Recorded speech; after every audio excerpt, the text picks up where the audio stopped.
ജന്മാദ്യസ്യേതുന്നയാതിതരതച്ചാർത്തേഷ്വവിജ്ഞസ്വരാട്ടേനെ ബ്രഹ്മഹൃദായ ആദികവയെ മുഹ്യന്തി യത് സൂരയ തേജോവാരി മൃതാം യഥാ വിനിമയോ യത്ര ത്രിസർഗോമുഷാ ദാംനാസ്വേന സദാ നിരസ്തകുഹകം സത്യം പരം ധീമഹി. നമസ്കാരം. സനാതനധർമ്മ സംഹിതകളിലെ വിജ്ഞാനശകലങ്ങൾ പങ്കുവയ്ക്കാനായുള്ള ചാനലായ നാദശ്രീയിലേക്ക് എല്ലാവർക്കും സ്വാഗതം. പ്രിയ ചാനൽ സബ്സ്ക്രൈബ് ചെയ്യാനും ലൈക്ക് ചെയ്യാനും ഓർമ്മപ്പെടുത്തിക്കൊള്ളുന്നു. ശ്രീമദ് ഭാഗവതത്തിൽ 15-ാം അധ്യായം 7-ാമത്തെ ശ്ലോകമാണ് പറഞ്ഞു വെച്ചത്. തൻ്റെ ഏറ്റവും ഈ ലോകത്തിൽ അടുപ്പമുള്ള ആൾ എന്ന് പറയാവുന്ന ശ്രീകൃഷ്ണൻ ഈ ലോകം വിട്ടുപോയി എന്ന ദുഃഖവാർത്ത അർജുനൻ തൻ്റെ ജ്യേഷ്ഠനായിരിക്കുന്ന ധർമ്മപുത്രരെ അറിയിക്കുകയാണ്. ആ കൂട്ടത്തിൽ കൃഷ്ണൻ തനിക്ക് ചെയ്തതായിട്ടുള്ള ഉപകാരങ്ങളെ എണ്ണി എണ്ണി സ്മരിക്കുകയാണ് അർജുനൻ. ഇതെല്ലാം കൃഷ്ണൻ്റെ കഴിവായിരുന്നു എന്ന് ഇപ്പോഴാണ് ബോധ്യമായത് കൃഷ്ണൻ പോയപ്പോൾ. അങ്ങനെ പറഞ്ഞു, പാഞ്ചാലി സ്വയംവരത്തിൽ അനവധി രാജാക്കന്മാർ വില്ലെടുത്തിട്ട് വീഴുണ്ടായി, മറിഞ്ഞ് വീഴുക, ചിലരുടെ പല്ല് പോവുക, വിട്ടികളായിട്ട് നാണം കെട്ടിട്ട് അവരുടെയൊക്കെ ഇടയിൽ ഏട്ടാ ആ പാഞ്ചാലിയെ സ്വന്തമാക്കാൻ ആ ഗാണ്ഡീവം പ്രയോഗിക്കുന്നതിൽ സാമർഥ്യം നൽകിയത് ആരാന്ന് ചോദിച്ചാൽ കൃഷ്ണനാണ് എന്ന് ഇപ്പോഴാണ് മനസ്സിലാവുന്നത്. അതെന്തപ്പം മനസ്സിലാവാൻ കാരണം, ഗാണ്ഡീവം ഒന്ന് പൊന്തിക്കണമെങ്കിൽ പോലും എനിക്കിപ്പോൾ ശക്തിയില്ലാതെ തന്നെ അതെടുത്ത് പ്രയോഗിച്ച് ആ വില്ലെടുത്ത് കൊലച്ച് ആ മത്സ്യത്തിനെ വീഴ്ത്തിയതായിട്ടുള്ള എനിക്ക് എന്നല്ല, ഗാണ്ഡീവം കൊണ്ട് അനവധി അത്ഭുതങ്ങൾ, ശിവനെ പോലും ഞാൻ വെന്നു. ആ എനിക്ക് ഈ ഗാണ്ഡീവം ഒന്ന് പൊന്തിക്കുന്നതിന് ഇപ്പോൾ സാധ്യമല്ലാതായിരിക്കുന്നു. എന്താ കാരണം? കൃഷ്ണൻ കൂടെയില്ല. എൽക്കിഞ്ചിൽ പൗരുഷം പുംസാം മേനേ കൃഷ്ണാനുകമ്പിതം. ആ ഭഗവത് ശക്തി നമ്മളിൽ പ്രവർത്തിക്കൊണ്ടാണ് ഏതിനും എന്തിനും മതി എന്ന തോന്നൽ നമുക്കുണ്ടാവുന്നത്. കയ്യെ ധാരാളം ഇളകിക്കൊണ്ടിരിക്കുമ്പോൾ കയ്യിൻ്റെ ആ ഒരു ഇളകാനുള്ള കഴിവ് നമുക്കറിയില്ല. വയ്യാണ്ടായി നോക്കണം അല്ലേ? കൈ വേദനിക്കണോ, ഇളക്കാൻ വയ്യ, വലത്തേ കൈ ഇളക്കാൻ വയ്യ, ഇടത്തേ കൈ ഇളക്കാൻ വയ്യ. അപ്പോൾ എന്തുകൊണ്ടാണ് ഈ ശരീരം പ്രവർത്തിക്കുന്നത്, ബുദ്ധി പ്രവർത്തിക്കുന്നത്? നമ്മളാ പ്രവർത്തിക്കുമ്പോൾ അതൊന്നും ആലോചിക്കില്ല, നമ്മുടെ ശക്തിയാണ്, സ്വാഭാവികമാണെന്ന് വിചാരിക്കും ഇല്ലേ? അനങ്ങാൻ വയ്യാണ്ടായി നോക്കട്ടെ, രണ്ടടി ഇവിടുന്ന് അങ്ങോട്ട് വയ്ക്കാൻ പറ്റാതെ ആവുമ്പോൾ നമുക്ക് തോന്നും, ഇത്രകാലം എങ്ങനെയാ ഈശ്വര എവിടെയൊക്കെ പോയാളാ? അപ്പം എന്താണ് ഇതിൻ്റെ ഉള്ളിൽ പ്രവർത്തിക്കണ ശക്തി? ഏട്ടാ ആ ഭഗവാനായിരുന്നു എന്നതാ ഈ ഗാണ്ഡീവം ഒന്ന് പൊന്തിക്കുന്നതിന് പോലും ഞാൻ അശക്തനായിരിക്കുന്നു കൃഷ്ണൻ്റെ അഭാവം കാരണം. ആദ്യമായിട്ട് സ്മരിക്കുകയാണ്. ഇത് 2-ാമത്തെ ശ്ലോകം 8. യത് സന്നിധാവകമുഖാണ്ഡവമഗ്നയേതാമിന്ദ്രഞ്ച സാമരഗണം തരസാ വിജിത്യാലബ്ധാസഭാ മയകൃതാത്ഭുതശില്പമായ ത്രിഭ്യോ നൃപതയോ ബലിമധ്വരേതേ. അടുത്തത് പറയണ ആശ്ചര്യം. യത് സന്നിധോ ഏതൊരുവൻ്റെ സന്നിധിയിൽ അഹം ഞാൻ ദേവന്മാരോടുകൂടി എന്നാണ്. സ അമരഗണ, അമരന്മാർ ദേവന്മാർ, സ അമരഗണ ദേവന്മാരോട് കൂടിയ ഇന്ദ്രം ഇന്ദ്രനെയും തരസ ബലാൽ വിജിത്യ വിജയിച്ചിട്ട്. ഇതിനടക്കമുള്ളവരെ ജയിക്കാൻ സാധിച്ചു. ഇന്ദ്രൻ എന്ന് പറഞ്ഞാൽ ശരിക്കും അർജുനൻ്റെ അച്ഛനാണ്. അച്ഛനെയും കൂടി മകനെ ജയിക്കാൻ കഴിഞ്ഞു. കാണ്ഡവം, ആ കാണ്ഡവത്തെ അഗ്നിക്കായി കൊണ്ട് ദാനം ചെയ്തു എന്നാണ്. ഇത് പണ്ടത്തെ ഭാരതത്തിലത്തെ ഒരു കഥയാണ്. എന്താ ചോദിച്ചു കഴിഞ്ഞാൽ, അഗ്നിദേവന് ഒരു ഘട്ടത്തിൽ ദഹനക്കേടുണ്ടായി. അഗ്നിദേവൻ്റെ ദഹനക്കേടോ? ഈ ലോകം മുഴുവൻ ദഹിപ്പിക്കുന്ന ആളാണ് അഗ്നിദേവൻ. ഈ പറഞ്ഞ പോലെ ഏത് ശക്തി കൊണ്ടാണ് ഇതൊക്കെ നടക്കുന്നത്? ഒക്കെ ഒരു തിരിപ്പാണ്, ഈശ്വരനാണ് അതിൻ്റെ ഉള്ളിൽ പ്രവർത്തിക്കണത്. അപ്പോൾ അശ്വിനി ദേവതകളെ ശരണം പ്രാപിച്ചു അഗ്നിദേവൻ. എല്ലാവരെയും ദഹിപ്പിക്കണ എനിക്ക് അശ്വിനി ദേവതകളെ ദഹനക്കേട് ബാധിച്ചിരിക്കണമെന്നാണ്. അതും ഒരു അത്ഭുതമല്ലേ? രാവിലെ കഴിച്ച ആഹാരം ഉച്ചയാകുമ്പോഴേക്ക് ദഹിക്കണു, ശരിക്കും ഇങ്ങനെ വിശക്കണു, വല്ല അത്ഭുതമുണ്ടോ? അയ്യോ 1 മണിയായി ഊണ് കഴിക്കുക. പക്ഷേ ഇതറിയും എപ്പോൾ? വിശക്കാതിരുന്ന് നോക്കട്ടെ, ഒന്നും കഴിക്കണ്ടെന്ന് തോന്നിയാൽ അറിയാം, ഇത് വല്ലാത്തൊരവസ്ഥയാണ് കേട്ടോ. രുചിയായിട്ട് ഇങ്ങനെ കഴിക്കുകയാണ് വെച്ചാൽ എത്ര നന്നായിരുന്നു. അപ്പോൾ അതിനും എന്ത് വേണറിയോ? ഈശ്വരൻ്റെ അനുഗ്രഹം വേണേ. അതാണ് അഹം വൈശ്വാനരോ ഭൂത്വ പ്രാണിനാം ദേഹമാശ്രിത പ്രാണാപാനസമായുക്ത പചാമ്യന്നം ചതുർവിധം. നമ്മൾ കഴിക്കണ എല്ലാ ആഹാരങ്ങളെയും പ്രാണനായിട്ട് ദഹിപ്പിക്കുന്നത് ഭഗവാനാണ്. അപാനനായിട്ട് പുറന്തള്ളണതും ഭഗവാനാണ്. പുറന്തള്ള പ്രക്രിയയും വളരെ പ്രശ്നമാണല്ലേ. ചില ആൾക്കാർക്ക് എവിടെ പോയിരുന്നാൽ പോവില്ല, എന്താ ചെയ്യുക. ഇതൊക്കെ പ്രവർത്തിപ്പിക്കുന്നത് ഒരു ശക്തിയാണ് എന്ന ബോധമുള്ളവർക്ക് അതിൻ്റെ പ്രാധാന്യം അറിയാം. കാരണം അഹം വൈശ്വാനരോ ഭൂത്വ പ്രാണിനാം ദേഹമാശ്രിത എന്ന ശ്ലോകം നമ്മളെന്നും ചൊല്ലിയാൽ വയറ് സംബന്ധമായിട്ടുള്ള അസുഖങ്ങൾ ഉണ്ടാവില്ല എന്നാണ്. അപ്പോൾ ഇവിടെ പറയുകയാണ് അഗ്നിദേവന് ദഹനക്കേട് ബാധിച്ചു. അപ്പോൾ വൈദ്യവിധി പറഞ്ഞു അശ്വിനി ദേവതകളൊരു കാര്യം ചെയ്യുക, കാണ്ഡവവനം അങ്ങോട്ട് ദഹിപ്പിക്കുക. അപ്പം അതിൽ കുറേ ഔഷധികളുണ്ട്. ആ ഔഷധം കൊണ്ട് അല്ലേ ആ ദഹനക്കേട് മാറും. വൈദ്യന്മാർ പറഞ്ഞാൽ പിന്നെ കേൾക്കില്ലേ വഴിയുള്ളൂ. അങ്ങനെ കാണ്ഡവം ദഹനം സാധിപ്പിച്ചു. ഭഗവാൻ അതിന് കൂട്ട് നിൽക്കുകയും ചെയ്തു. കത്തിക്കോളൂ, തനിക്ക് പ്രശ്നമൊന്നും ഉണ്ടാവില്ല, തടസ്സമൊന്നും ഉണ്ടാവില്ല, ഞങ്ങളിവിടെ നോക്കാം. ഭഗവാനും അർജുനനുണ്ടെങ്കിൽ പിന്നെ ഈ ലോകത്ത് നടക്കാത്ത കാര്യമല്ലോ. നരനും നാരായണനും കൂടിയാൽ നടക്കാത്ത കാര്യമൊന്നുമില്ല. നാരായണൻ്റെ പ്രതീകമാണ് കൃഷ്ണൻ, നരൻ്റെ പ്രതീകമാണ് അർജുനൻ. ഇത് രണ്ടിനും പ്രാധാന്യമുണ്ട്. മനുഷ്യന് പ്രാധാന്യം ഇല്ല എന്ന് എവിടെയും ആത്മീയത്തിൽ പറഞ്ഞിട്ടില്ല. മനുഷ്യൻ്റെ പ്രയത്നവും ഈശ്വര പ്രയത്നവും കൂടി ചേർന്നാലേ ലോകം നടക്കുള്ളൂ. രണ്ടും വേണം. ദൈവാധീനം ഇല്ലാണ്ട് നടക്കില്ല. അത് വിചാരിച്ചിട്ട് വെറുതെ ഇരുന്നാലോ.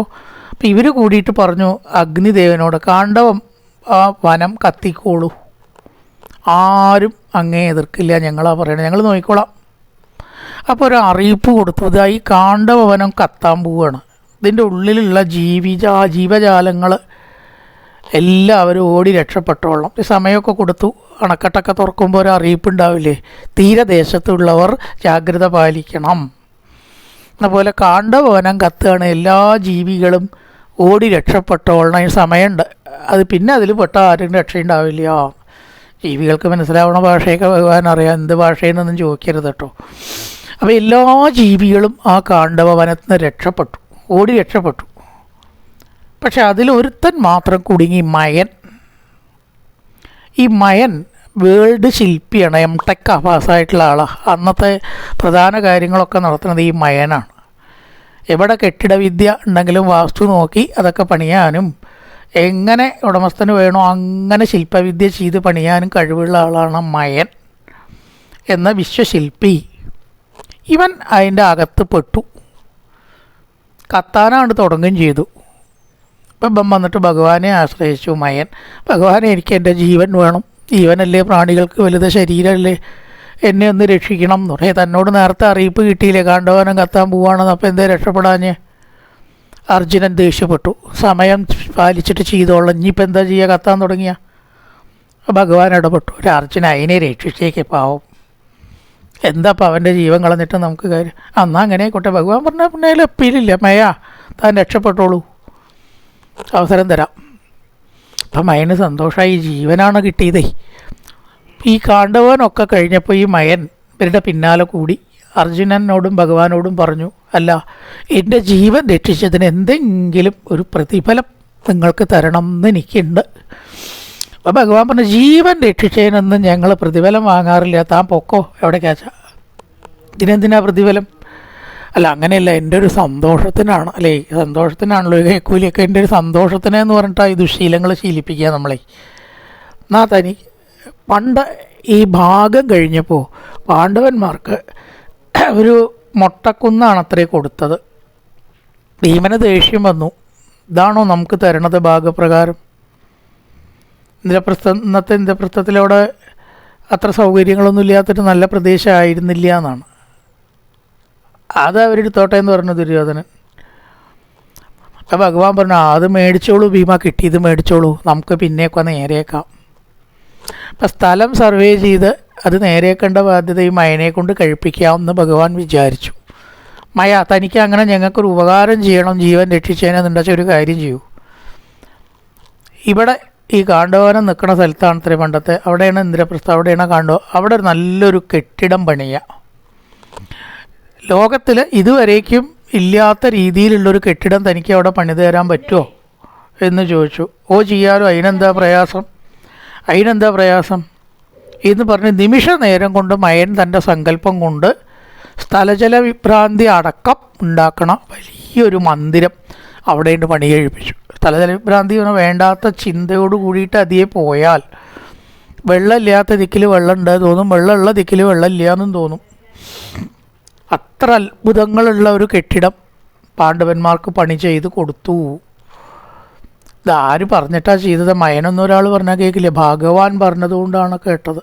അപ്പം അതിവിടെ അർജുനൻ അനുസ്മരിക്കണം. ലബ്ധാ സഭ മയകൃത അത്ഭുതശില്പമായ, അത്ഭുതശില്പമായോട് കൂടിയിട്ട് മയൻ ഉണ്ടാക്കിയതായ സഭ നമുക്ക് ലഭിച്ചു. ലബ്ധ ഏട്ടാ, ആ കൃഷ്ണൻ കാരണമല്ലേ ഇന്ദ്രനെ പോലും ജയിച്ചതായിട്ടുള്ള നമുക്ക്, അതായത് ഇന്ദ്രനെ പോലും ജയിച്ച് കാണ്ഡവ വനം ദയിപ്പിക്കാനായിട്ട് സാധിച്ചു. ഇന്ദ്രൻ്റെ വനമാണ് ഈ കാണ്ഡവ വനം എന്നാണ്. അത് കത്തിക്കാൻ ഇന്ദ്രൻ സമ്മതിച്ചാലേ പറ്റൂ. ഇന്ദ്രൻ അതിന് ചില എതിർപ്പുകളൊക്കെ പറഞ്ഞു എന്നാണ്. പക്ഷേ ഭഗവാൻ ഒരിക്കലും അത് കേട്ടില്ല. കത്തിക്കോളൂ, ഞാൻ ഇവിടെ ഉണ്ട്, ഇന്ദ്രനല്ല അതിൻ്റെ അപ്പുറത്താണ് വന്നാലും താൻ കത്തിക്കോ എന്ന് പറഞ്ഞാൽ പിന്നെ നിവൃത്തിയില്ല, ഭഗവാന്റെ ആജ്ഞയാണ്. അപ്പം ഇന്ദ്ര ച അമരഗണം തരസാ വിജിത്യ എന്നിവിടെ പറഞ്ഞു. ഇന്ദ്രനെ ദേവന്മാരോട് കൂടിയിട്ട് വിജയിച്ചിട്ട് കാണ്ഡവനം കത്തിക്കാൻ കൂട്ടുനിന്നു. കന്മൂലം അഗ്നിയുടെ ദഹനക്കേട് മാറി. അതിന് പകരമായിട്ട് മയൻ അതിനുള്ളിൽ പെട്ടു രക്ഷപ്പെടുത്തി. മയൻ മയകൃത അത്ഭുതശില്പമായ വിദ്യയിലോട് കൂടിയിട്ടുള്ളതായിരിക്കുന്ന ഒരു കെട്ടിടം നമുക്ക് പണിത് തരികയും ചെയ്തു. ഇന്ദ്രപ്രസ്ഥത്തിൽ ദിവ്യോകരനിപതയോ ബലിമധ്വരേതേ. എന്നിട്ട് അതിൽ എല്ലാവരും രാജാക്കന്മാർ, അല്ലയോ ഏട്ടാ രാജാവായിട്ടുള്ള അങ്ങേക്ക് കപ്പം തന്നില്ലേ, എല്ലാവരും ധർമ്മപുത്രയുടെ മേൽക്കോയ്മ അനുസരിച്ചു. അത്ര വലിയൊരു പദവി ഈ ലോകത്തിൽ ഏട്ടന് കിട്ടിയത് ആര് കാരണം? ഈ കൃഷ്ണൻ ഒരൊറ്റ ആൾ കാരണമാണ്. അല്ലെങ്കിൽ ധർമ്മപുത്രക്ക് ഇപ്പം അത്രയ്ക്കൊക്കെ ശക്തി ഉണ്ടോ എന്ന് ചോദിച്ചാൽ ഇല്ല. ധർമ്മപുത്രയേക്കാൾ ശക്തന്മാരായിട്ടുള്ള രാജാക്കന്മാർ അന്ന് ഉണ്ടായിരുന്നു എന്നാണ്. ഈ രാജസൂയം കഴിഞ്ഞപ്പോഴേ, രാജസൂയം എന്ന് പറഞ്ഞാൽ എല്ലാ രാജാക്കന്മാരെയും ജയിക്കണം. അതുകൊണ്ട് ഏട്ടാ അതൊക്കെ ഏട്ടന് സാധിപ്പിച്ചത്, അല്ലെങ്കിൽ നമുക്ക് സാധിപ്പിച്ചത് ഈ കൃഷ്ണൻ കാരണമാണ്. ആ കൃഷ്ണൻ നമ്മളോട് കൂടിയില്ല. ഇനി അടുത്തത് യത്തേജസാനുപശിരംഗ്രിമകന്മകാർത്തേ ആര്യോനുജത്തവ ഗജായുധസത്വവീര്യ തേനാകൃത പ്രമഥനാഥമകായ ഭൂപ എന്മോചിത തദനയൻ ബലിമധ്വരേതേ. ഇവരാണ് ആര്യനും ശ്രേഷ്ഠൻ. തവ അങ്ങയുടെ അനുജനും അനുജ ഗജായുധ സത്വവീര്യ. 1000 എന്ന് പറഞ്ഞാൽ ആനകൾ, 10,000 ആണ് ആയുധം എന്ന് പറഞ്ഞാൽ 10,000 സഹസ്രം 1000 ആയുധം 10,000. 10,000 ആനകളുടെ ബലമുള്ള തേജസ ഏതൊരുവൻ്റെ പ്രഭാവത്താൽ, ആ ജരാസന്ധനെയാണ് ഇവിടെ ഉദ്ദേശിക്കുന്നത്. ആ ജരാസന്ധനെ ജയിച്ച് ത്രിപശിരോങ്ക്രീൻ രാജാക്കന്മാരുടെ ശിരസ്സുകൾ പാദങ്ങളിൽ മുട്ടത്തക്ക വിധം ധർമ്മപുത്രരെ വന്ദിച്ചു. ആനകളുടെ ഗജായുധ സത്വവീര്യ, 10,000 ആനകളുടെ സത്വവും വീര്യവും ഉള്ളവനുമായ യാതൊരുത്തൻ്റെ പ്രഭാവത്താൽ ഈ യാഗത്തിനു വേണ്ടി രാജാക്കന്മാരുടെ ശിരസ്സുകൾ പാദങ്ങളിൽ മുട്ടത്തോടു കൂടി ഹനിച്ചു.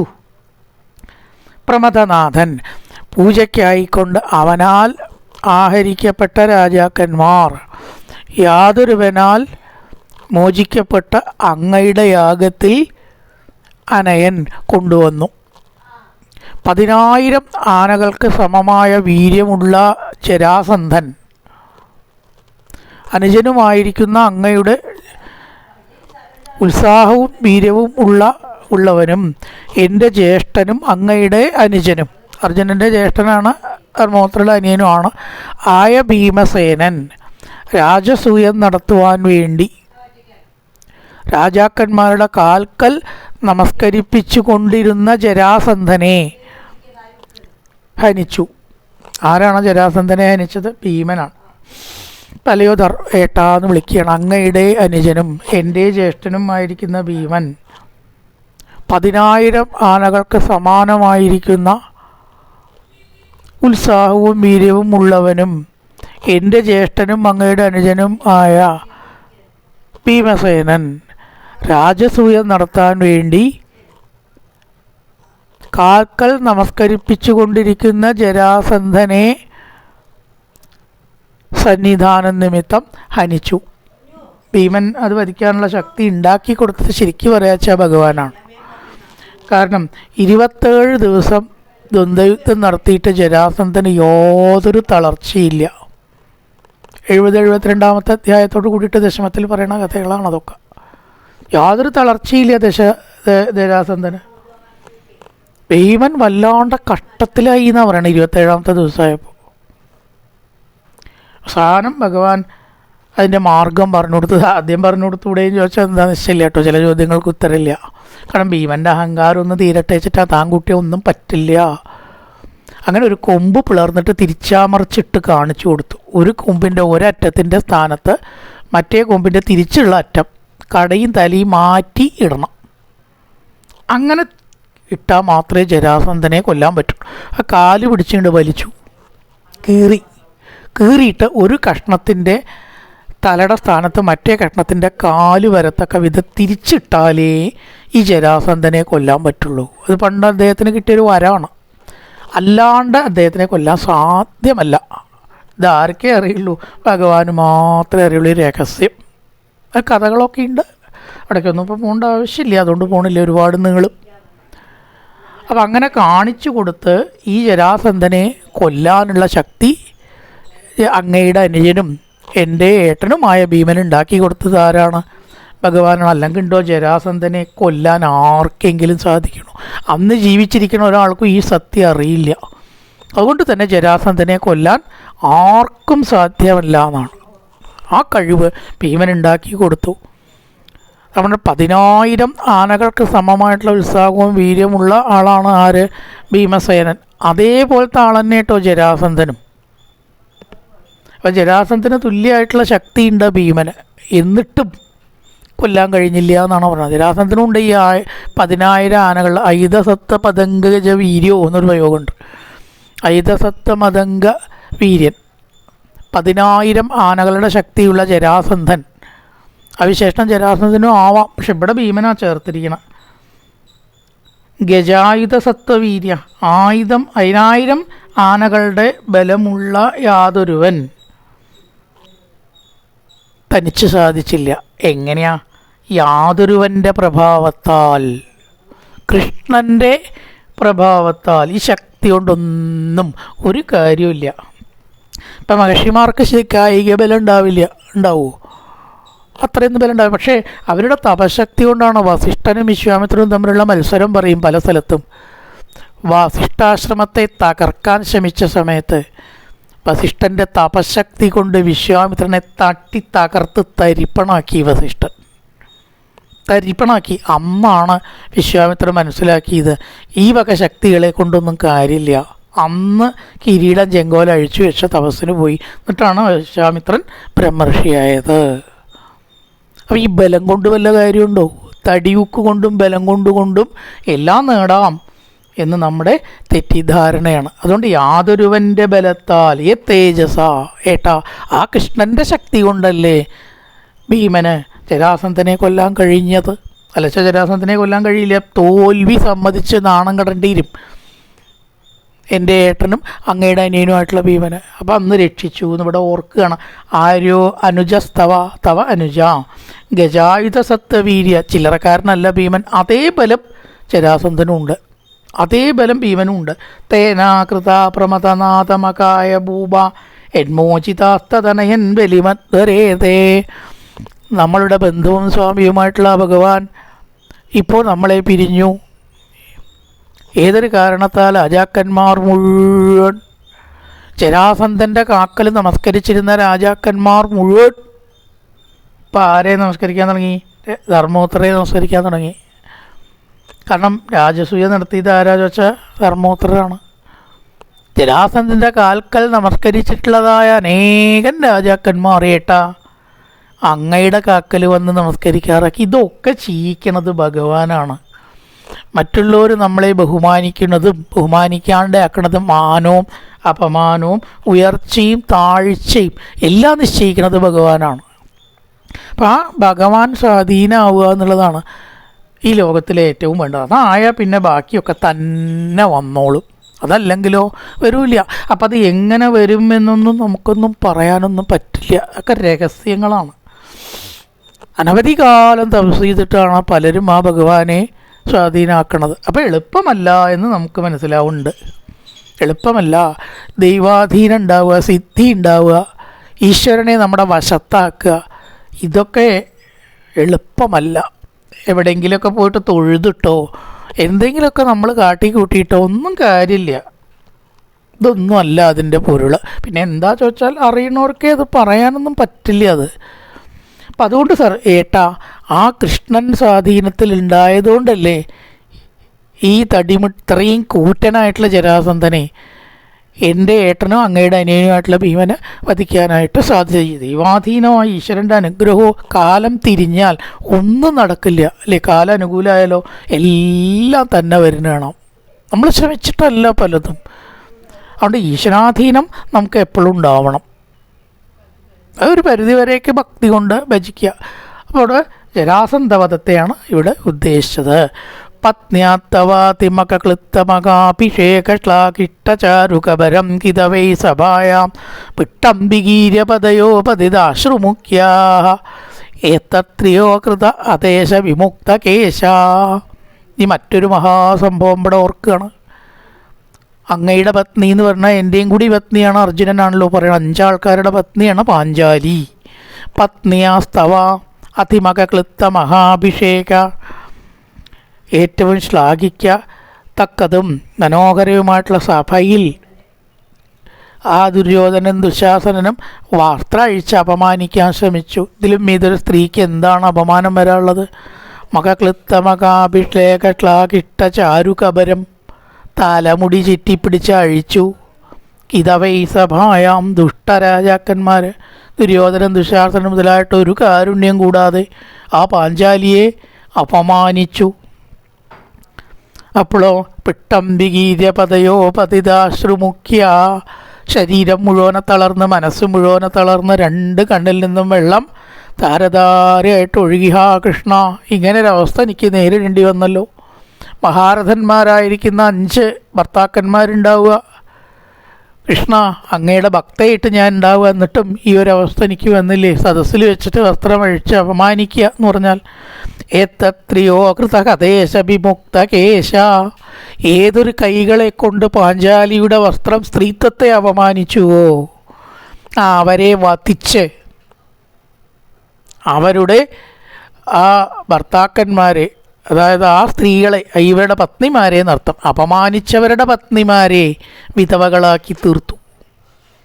എന്നിട്ടോ തലമുടി കെട്ടാത്തവരാക്കി മാറ്റി. ഒരു പ്രയോഗമാണ് ഭാഗവത്തിൽ. തലമുടി എപ്പോഴാണ് കെട്ടാതിരിക്കുക അത്രേ, അത് നോക്കണം. അത് മഹാ അമംഗളാണ് സ്ത്രീകൾക്ക്. ഏറ്റവും ദുഃഖവും ശരിയല്ലാത്ത സമയത്ത് തലമുടി കെട്ടാതെ ഇരിക്കാൻ പാടുന്നതാണ്. വലിയ ബുദ്ധിമുട്ടാണ് അല്ലേ? തലമുടി ഇങ്ങനെ അഴിച്ചിട്ട് ചിലർ ബസ്സിലിരിക്കുമ്പോൾ പിന്നിലിരിക്കുന്നവരുടെ മുഖത്തൊക്കെ ഈ മുടി ഇങ്ങനെ വരുമ്പോൾ നല്ലോണം ദേഷ്യം വരും നമുക്ക് അല്ലേ? അപ്പോൾ അത് ആലോചിക്കണം. മറ്റൊരാൾക്ക് ഈ ബുദ്ധിമുട്ടുണ്ടാക്കാണ്ടിരിക്കാനാണ് തലമുടി കെട്ടി ഒതുക്കിയിട്ടേ പുറത്തേക്ക് ഇറങ്ങാവൂ. പണ്ടത്തെ നിയമമാണത്. അഴിച്ചിട്ടിട്ട് യക്ഷികളെ പോലെ നടക്കരുത്. ഏതെങ്കിലും വിധത്തിൽ കെട്ടിവെക്കുക, എങ്ങനെ മണച്ചാൽ കെട്ടാം, നമുക്കിഷ്ടമുള്ള സ്റ്റൈലിൽ കെട്ടിവെക്കുക. പറക്കാൻ സമ്മതിക്കരുത്. അപ്പോൾ എപ്പോഴാണ് തലമുടി അഴിച്ചിടുക? വൈധവ്യം വരുമ്പോൾ, മരണം വരുമ്പോൾ, അമംഗളമായിട്ടുള്ളൊരു കാര്യം വരുമ്പോൾ തലമുടി അഴിച്ചിടുന്നു. അപ്പോൾ ഇവിടെ പറയണം, ആ സ്ത്രീകളെ ഭർത്താക്കന്മാർ മരിച്ചപ്പോൾ തലമുടി കെട്ടാത്തവരാക്കി ഭഗവാൻ. ഏതൊരു പാഞ്ചാലിയുടെ തലമുടിയും വസ്ത്രവും അഴിച്ച് അപമാനിച്ചുവോ ആ അവരുടെ പത്നിമാരെ വിധവകളാക്കി തീർത്തു എന്ന് പറഞ്ഞാൽ അവരുടെ ഭർത്താക്കന്മാരെ വധിച്ചു. പാഞ്ചാലി അപമാനിച്ചവരുടെ കഥ കഴിച്ചു. ആ ചോര കൊണ്ടേ ഈ മുടി ഞാൻ കെട്ടുള്ളൂ എന്ന് പാഞ്ചാലി ശപഥം ചെയ്തു. അതിനെ ഭഗവാൻ സത്യമാക്കി. പത്നിയാത്തവാതി മകക്ലിത്ത മകാഭിഷേക ചാരിഷ്ടചാരുകബരം. ഇവിടെ പറയണം, മഹാഭിഷേകം, യാഗത്തിൽ ചെയ്യപ്പെട്ട മഹാഭിഷേകത്താൽ ശ്ലാഘിക്കപ്പെട്ട പാഞ്ചാലിയുടെ തലമുടിയാണ്. ആരാണ് പാഞ്ചാലി? രാജസൂയ നടത്തിയ അനവധി ആളുകളൊക്കെ പാഞ്ചാലിയെ പുകഴ്ത്തി പ്രശംസിച്ച് ധർമ്മപുത്രയുടെ പത്നി എന്ന സ്ഥാനം വളരെയേറെ പ്രശസ്തി നേടിയ ആളാണ് പാഞ്ചാലി. ഏതെങ്കിലും ഒരു സ്ത്രീയല്ല. അവരെയാണ് അപമാനിച്ചത്. ആലോചിച്ച് നോക്കണം. പക്ഷേ കൃഷ്ണ എന്നൊരൊറ്റ നാമമല്ലാണ്ട് പാഞ്ചാലിക്ക് വിളിക്കാനുണ്ടായിരുന്നില്ല. വേറൊന്നും ചിന്തിച്ചില്ല. ആ വസ്ത്രം കഴിയാത്തതാക്കി തീർത്തുല്ലേ. ചേലമാലാം അനന്താം അനന്തമായിട്ടുള്ള ആ വസ്ത്രമായിട്ട് ഇങ്ങനെ മാറുകയാണ്. ദുര്യോധനൻ്റെ കൈയൊക്കെ കടഞ്ഞു കുഴഞ്ഞു, ദൈവാധീനത്തെ പേടിച്ച് പിന്മാറേണ്ടി വന്നു. ഇപ്പം ചിലപ്പോൾ വസ്ത്രമായിട്ടാണ് ഭഗവാൻ വരിക, മരുന്നായിട്ടാണ് ഭഗവാൻ വരിക, രക്ഷകനായിട്ടാണ് ഭഗവാൻ വരിക, വിശക്കണവർക്ക് അന്നായിട്ടാണ് ഭഗവാൻ വരിക. കയ്യും കാലുള്ള രൂപം എടുത്തിട്ട് നമ്മുടെ മുമ്പിൽ വന്നോളം എന്നില്ല.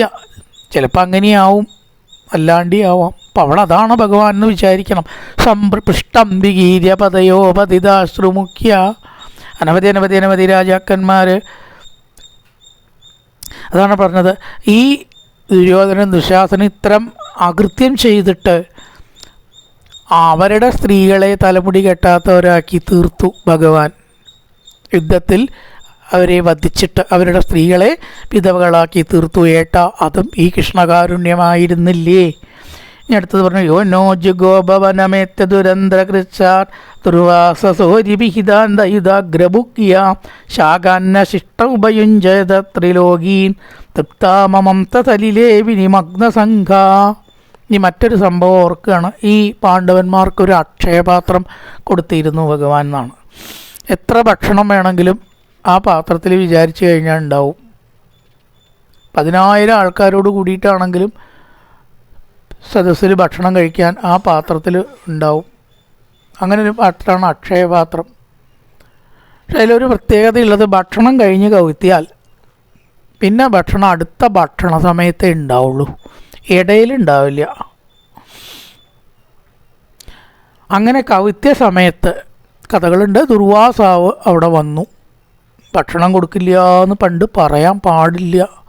കാടാണ്, അക്ഷയപാത്രം ഇല്ലാണ്ട് വേറെ വഴിയുണ്ടോ ചോദിച്ചാൽ ഒന്നുമില്ല. ഇനി ഇപ്പം പാഞ്ചാലി ദുഃഖിച്ചു, ഈശ്വര ഈ മഹർഷിക്ക് ഞാൻ എങ്ങനെയാണ് ഭക്ഷണം കൊടുക്കുക? ഭക്ഷണം കൊടുക്കില്ല എന്ന് പറഞ്ഞാൽ അപ്പം തീർന്നു കഥ, ശപിച്ച് ഭസ്മാക്കി കളയും. അപ്പം പാഞ്ചാലി എന്ത് പറഞ്ഞു, ഒന്ന് കുളിച്ച് വരുമോ മഹർഷി? അപ്പോഴേക്ക് തയ്യാറാക്കാം ഭക്ഷണം. ഓ ആവാം, സമയമൊക്കെ ചോദിക്കാമെന്ന്, ലേശം നിമിഷം ഇരിക്കണം കേട്ടോ എന്ന് പറയാവുന്നതാണ്. അതുകൊണ്ട് സാങ്ഷൻ ഉണ്ട്, പണ്ട് കുഴപ്പമില്ല. കുളിച്ച് വരുമ്പോഴേക്കും ഉണ്ടോ കൊടുക്കാൻ വല്ല മാർഗവും? പാഞ്ചാലി വിറയ്ക്കാൻ തുടങ്ങി. ദുർവാസാവാണ്, ഭസ്മാക്കി കളയും. ഈശ്വരാഞ്ഞിപ്പോൾ എന്താ ചെയ്യുക? അപ്പോഴാണ് കൃഷ്ണൻ, പാഞ്ചാലി കുറേ ദിവസമായി ഇവിടെ ഭക്ഷണം കഴിച്ചിട്ട്, ഇന്ന് പാഞ്ചാലിയുടെ വകയാണ് ഭക്ഷണം എന്ന് പറഞ്ഞ് ഭഗവാൻ വന്നപ്പോൾ പാഞ്ചാലി വല്ലാതെ വീണ്ടും പരിഭ്രമിച്ചു. കൃഷ്ണ എന്തിനാ എന്നെ ഇങ്ങനെ പരീക്ഷിക്കണം? ദുർവാസാവിനൊന്നും കൊടുക്കാനില്ലാണ്ട് ബുദ്ധിമുട്ടി നിൽക്കുകയല്ലേ ഞാൻ? കൃഷ്ണൻ അറിയില്ലേ അത്? ഇനി കൃഷ്ണൻ ചോദിച്ചാൽ ഞാൻ എന്താ ചെയ്യുക? പാഞ്ചാലി ആ അക്ഷയപാത്രങ്ങൾ എടുക്കൂ. അക്ഷയപാത്രം അവിടെ ഉണ്ട്, ഭഗവാൻ അറിയാത്ത കാര്യമുണ്ടോ? ഭഗവാനെ അതിലൊന്നുമില്ല, ഞാൻ കൗത്തിയതാണ്, പറഞ്ഞ കാര്യം ചെയ്യൂ. അക്ഷയപാത്രം എടുക്കൂ, ബാക്കിയൊക്കെ ഞാനേക്കോളാം. ആ അക്ഷയപാത്രത്തിൽ ഒരു ചീരയുടെ ഇല ബാക്കിയുണ്ടായിരുന്നു. അത് കഴിച്ചിട്ട് ഭഗവാൻ അന്തർധാനം ചെയ്തപ്പോഴോ ദുർവാസാവിൻ്റെ വിശപ്പൊക്കെ മാറി. ഭഗവാൻ ഭക്ഷിച്ചാൽ പിന്നെ ആർക്കും വിശപ്പുണ്ടാവില്ല, കാരണം ലോകം മുഴുവൻ ഈശ്വരനല്ലേ. ഭഗവാന്റെ വിശപ്പ് മാറിയപ്പോൾ ദുർവാസാവിൻ്റെ വിശപ്പ് മാറിയിരിക്കണമെന്ന് മാത്രമല്ല, വയറൊക്കെ വീർത്ത് ഈ ഭക്ഷണം കഴിക്കാൻ ഇങ്ങോട്ട് വരാൻ പറ്റാത്ത അവസ്ഥയായി, കഴിക്കാൻ വയ്ക്കണ്ടേ. അപ്പം ഇത് പരീക്ഷിക്കാനാണ് ദുർവാസാവ് ദുര്യോധനൻ അയച്ചിട്ട് വരികയാണ്, ഇവരെയും കൂടി ഭസ്മാക്കാൻ. അത് കൊണ്ട് ദുർവാസാവിന് ഇനി ഇങ്ങോട്ട് വന്നാൽ ഭക്ഷണം കഴിക്കാൻ പറ്റാത്ത വിധമായി വരണ്ട എന്ന് വിചാരിച്ചു. വരണ്ടാന്ന് വിചാരിച്ചാൽ ശാപം ഉണ്ടാവില്ലല്ലോ. അങ്ങനെ ദുർവാസസോരിവിഹിത ദൈതാഗ്രഭുക്യ, അനവധി ഭക്ഷണം കഴിച്ച ഒരവസ്ഥയിലേക്ക് ആക്കി തീർത്തു എന്ന് പറയുകയാണ്. 10,000 ശിഷ്യന്മാരോട് കൂടിയിട്ട് ഒരു പന്തിയിൽ ഇരുന്നിട്ട് ഭക്ഷണം കഴിക്കണ പതിവുണ്ട് ഈ ദുർവാസാവിന്. അപ്പം അങ്ങനത്തെ ദുർവാസാവിനെ തൃപ്തിപ്പെടുത്തി ക്ഷീരടയില കഴിച്ചിട്ട് ഭഗവാൻ തൃപ്താമംസ സലിലേ വിനിമഗ്ന സംഘ. തൃപ്താമംസ തൃപ്തിപ്പെടുത്തി എന്നർത്ഥം. വെള്ളത്തിൽ മുങ്ങിയ സമയത്ത് തന്നെ അദ്ദേഹത്തിന് വിശപ്പൊക്കേട് മാറി. ഇനിയിപ്പോൾ എന്താ ഇപ്പോൾ ഭക്ഷണം കഴിക്കാൻ ഇടയ്ക്ക് വരണത്? അങ്ങനെ ശാപത്തിൽ നിന്ന് രക്ഷിച്ചതും ഈ കൃഷ്ണൻ കാരണമല്ലേ. വലിയ ശ്ലോകമാണമല്ലേ നീങ്ങുള്ളൂ. നീ ഓരോ സംഭവങ്ങളെ അനുസ്മരിക്കുകയാണ് അർജുനൻ. കായേന വാചാ മനസേന്ദ്രിയർവാ ബുദ്ധ്യാത്മനാ വാ പ്രകൃതേ സ്വഭാവാൻ കരോതി യത്യസ്സകലം പരസ്മൈ നാരായണായേതി സമർപ്പയാമി. ഓം പൂർണ്ണമദ പൂർണ്ണമിദം പൂർണ്ണാൽ പൂർണ്ണമുദച്യതേ പൂർണ്ണസ്യ പൂർണ്ണമാദായ പൂർണ്ണമേവാവശിഷ്യതേ. ഓം ശാന്തി ശാന്തി ശാന്തി. ഹരി ഓം ശ്രീ ഗുരുഭ്യോ നമഃ. ഹരി ഓം.